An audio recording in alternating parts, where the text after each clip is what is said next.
Hi, nice to meet you. Hi, nice to meet you too.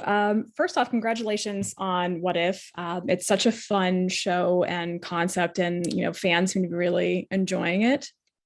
Um, my first question is, the animation style is so distinct and it's Hmm. so different from pretty much everything that we see on TV these days. And I think at first it almost threw some people, seeing the first trailers and first footage, but now it's really just dynamic and kind of fascinating. How did you kind of settle on this style for the animation? Because I imagine you went through a bunch of different iterations and styles before you settled on this one.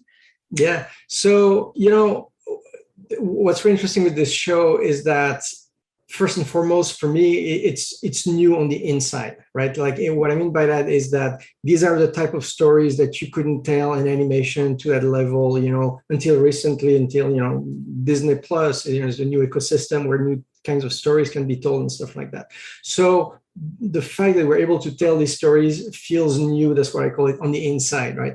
But so Mm-hmm. we wanted to feel as new on the outside as it did on the inside, and to really create a new type of visual presentation that would really do justice to the ambition of the show. And so there's really three traditions that really merge into this visual style.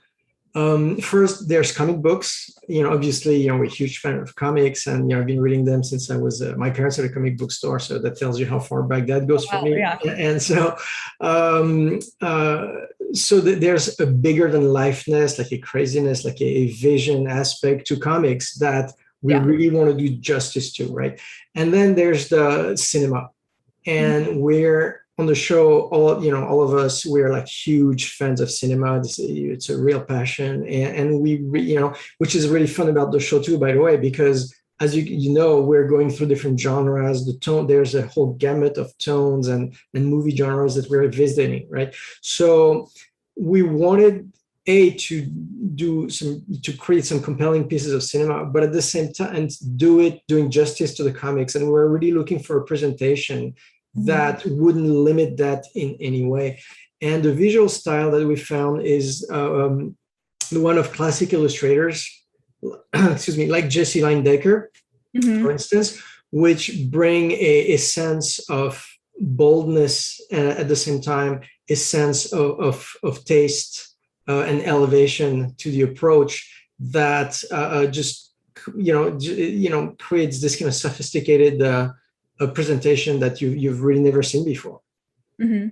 That's yeah, it's really amazing how it all came together. And I imagine part of the fun of it too is that, CGI has obviously enabled the live action movies to do incredible things, Yeah, that break the laws of physics, but in animation, you can even go further in right. animating, especially like powers and things like that, because even with CGI, there's still some limitations about kind of what you can show on screen. Yeah. Um, so was there, was that something that was kind of, and all the characters in the show seem to be much more powerful than they are in live action, even from the start.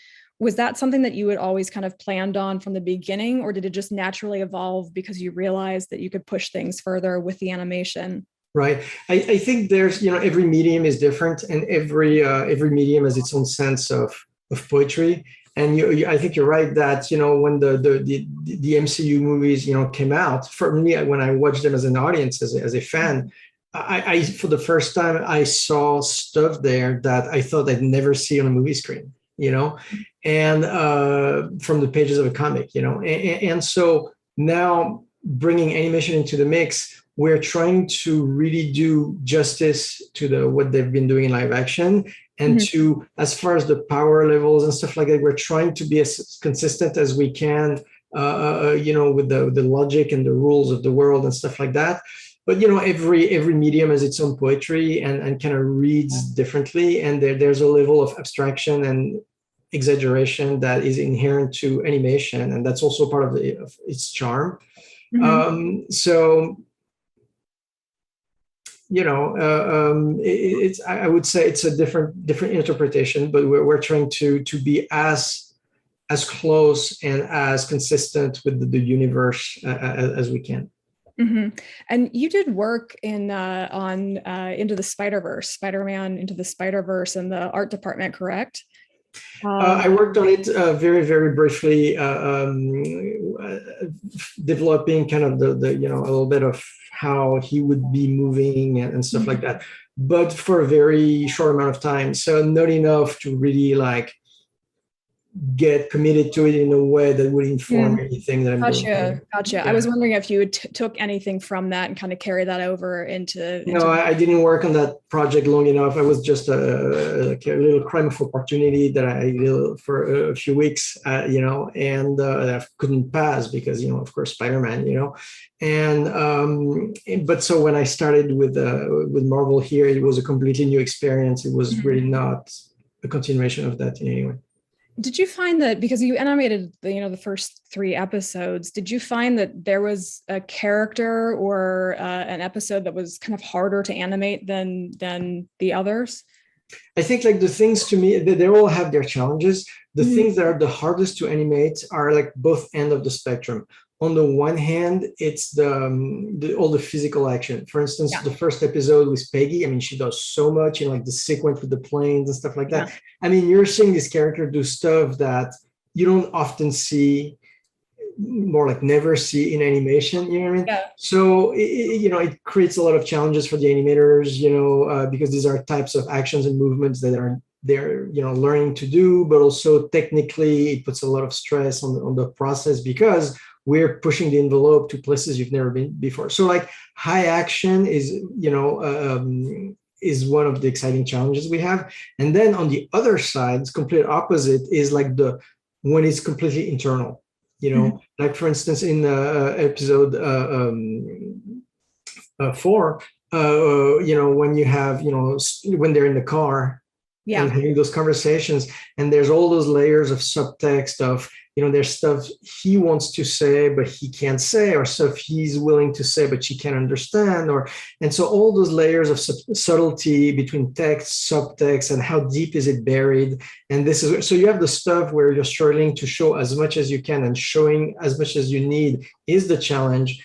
And then you have the other stuff where actually less is more and kind of keeping it in to let the moment live at the right energy, right? It is the challenge. So it's less of a technical challenge. It's more of an acting / taste, kind of human level challenge. I imagine it's similar to CGI, where just trying to kind of capture the very fine, like minute nuances of character's expression that you just don't have with an actor. Was there anything that you use as kind of a visual like reference point? Like when you were animating, did you look at other animation because you can go so big, or were you looking at the live action movies, or was it a combination? Because like you said, like it's very hard figuring out how to anchor the physicality of it.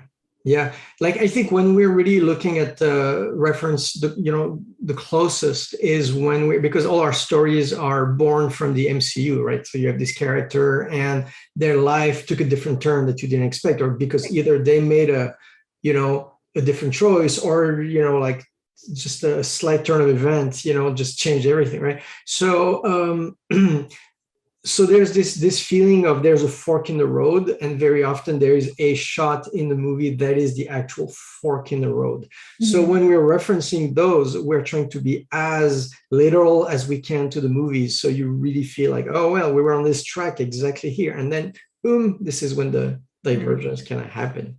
Yeah, well, that's amazing. And I've loved watching this. It's just like every shot is just beautiful. Like it's, frame worthy. So you and your team have done a great job, and thank you so much. And congratulations again. Thank you so much.